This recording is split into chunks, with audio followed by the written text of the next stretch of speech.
Hey everybody, Carl here. Back with more Lotus stuff. Took a little bit of break from making videos or working on this thing for the holidays.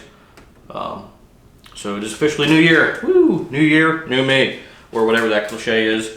Because I ain't changing, bitches. That was really fucking cringy. So right now I'm gonna start getting on to some of the little fiddly stuff that I'm gonna need to do here eventually anyway.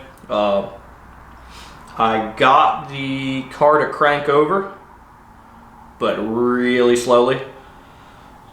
So I'm going to go through and I'm basically going to go through the electrical system. It needs to be gone through. It's kind of a confusing mess. It's a real big mess. So I'm going to start going through it ground by ground. Start there, see what starts to work, what doesn't. Right now what works are front marker lights and I think rear marker lights. Maybe. I think that's what worked last time, and on occasion you could get starter solenoid to click, and one or two times I had the starter motor try to turn over. So I pulled the starter motor out and I bench tested it, and it bench tests fine. So I did notice when I was trying to get that, and I was just jumping the solenoid directly, that the ground from the frame rail to the engine was starting to smoke, so it had high resistance through it or bad connection between it and chassis, or it and the oil filter housing where it's attached to. So I'm going to go through, start beefing up some grounds. This was another wire that was between the chassis ground and the starter solenoid here. So this is like an additional ground to try to get everything to go a little nicer. I am going to redo this and probably reroute it somewhere or run it back down to the same location because it seemed like it worked where it was. And then there's just a few little things like in here. Got a bad butt connector. Get rid of that. I got some wire that feels like it's solid core, not braided like it should be. So basically I'm just going to go through and try to improve the situation and get everything to hopefully play a little nicer. Like here's another ground with a appalling looking butt connector. I'll show you here in a second. So right down here you can see the ground between the oil filter housing, so the engine, and the frame rail. I ground down frame rail, got some decent metal to make contact, ran a stud because this originally had just like a little machine screw from the top, so I actually have a stud that's got some knurling that's in the hole in the frame rail, so I could pull this nut out without having to worry about losing that bolt. And it's a little bit more of a substantial thing. Again, later I'll probably change this out for some like standard wire and some decent copper lugs, maybe go to the motor mount or somewhere a little bit more substantial than a small bolt. Kind of beef the ground up there.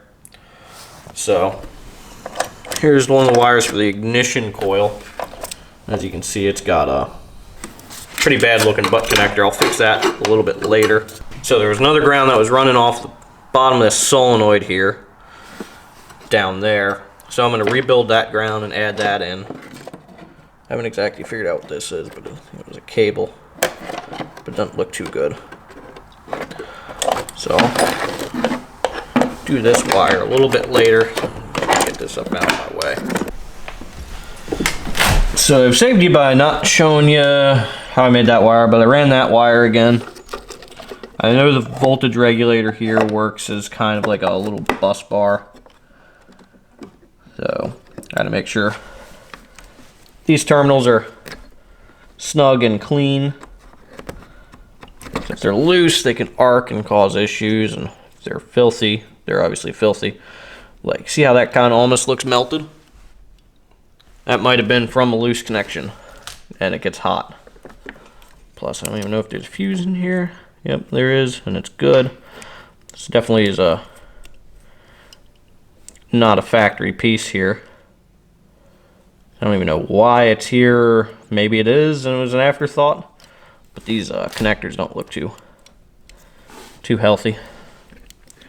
So I'll go through and clean this terminal by terminal, and then hopefully we'll start getting some electrical stuff back. Okay, so the trick here is going to be some electrical contact cleaner. Hose off the contacts and do a little bit of this. I forgot my diamond files at work. I got a set of little files to come in here and clean that stuff. But between that cleaner and a little bit of this, it should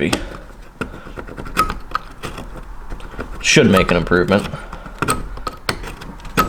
Just to get a little bit better contact.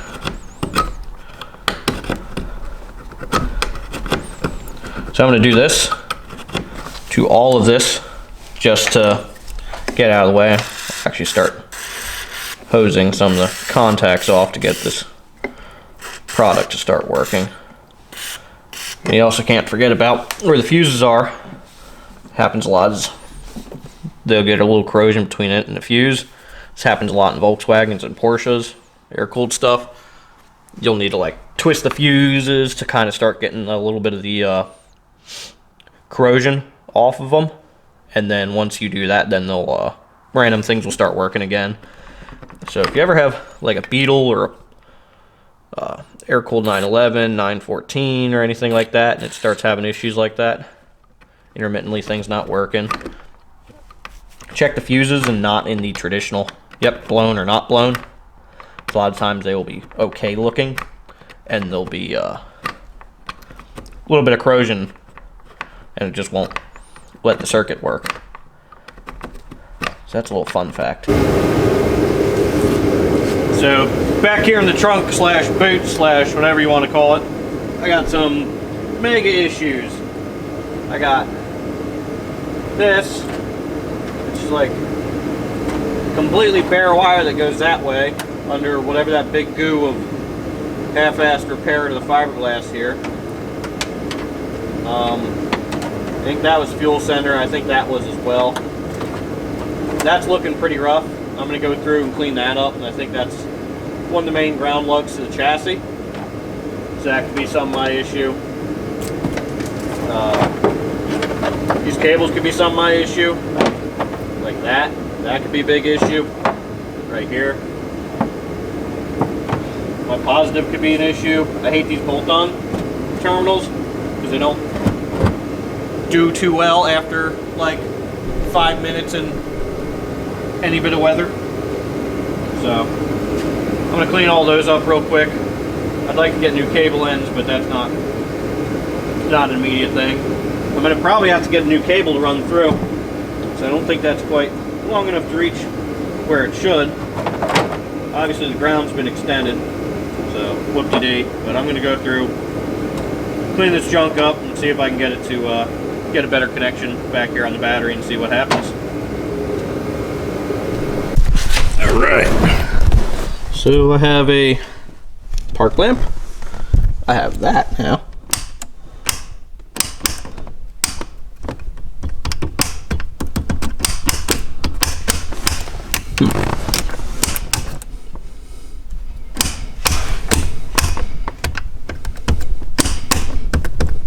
Had switch bad. Tried to go up. When I hit the button, it draws.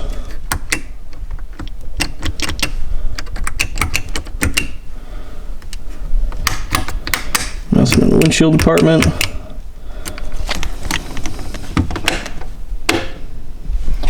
Got an ignition light now.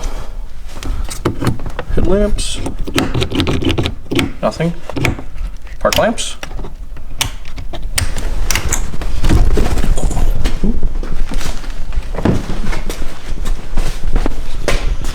I got that. Not that one.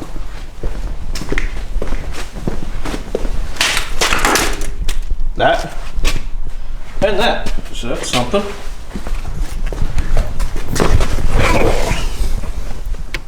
All right.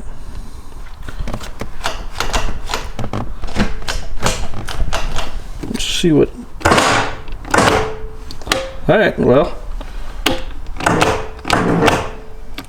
started motor turns-ish.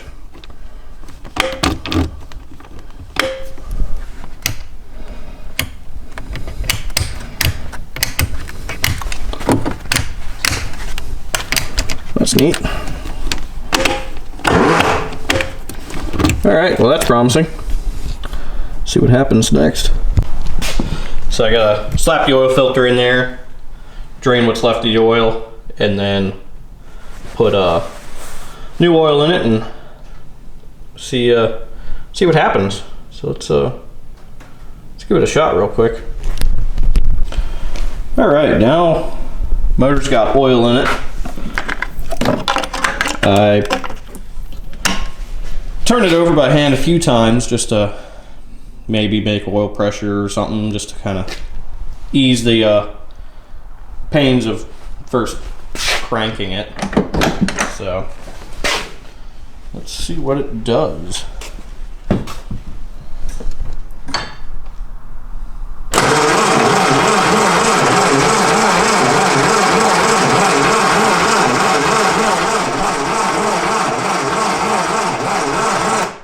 Well, cranks over, which is good.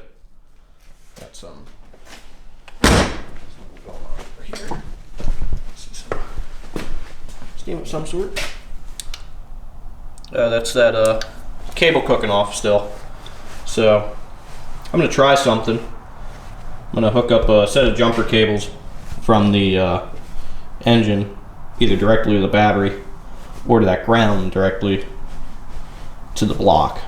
Kind of improve the ground a little bit and see if it cranks a little faster. That honestly did crank faster than it initially did, because I tried it off camera just for a second and it was cranking pretty slow after I put oil in it, but that was actually starting to kind of crank pretty good. So I'll try beefing up the ground and see what happens. So dumb way to test if the ground's drawn much is touch it. This one wasn't hot. None of the cables from the battery were hot, except right down there where I didn't get to clean that lug yet because I couldn't get it off. That thing's pretty hot. So put another ground. I put the jump cable on the negative and onto another point on the chassis before anybody says this is a negative ground car. So I don't have to worry. So even now I can tell kind of some of the lights in here brighter than they were. So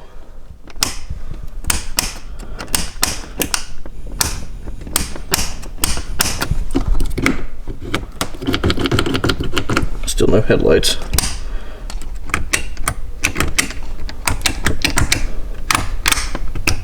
Still not a lot of things. No indicators. So it's got major electrical gremlins, but let's see how fast it cranks now.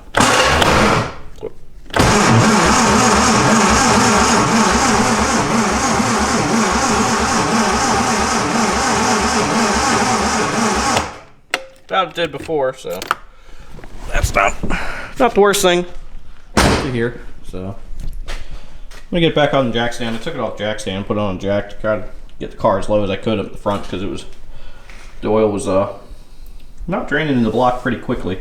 So there's a lot more electrical to do on this thing. That's time for another day. I'll just say that. So right now I'm gonna kind of wrap it up tonight.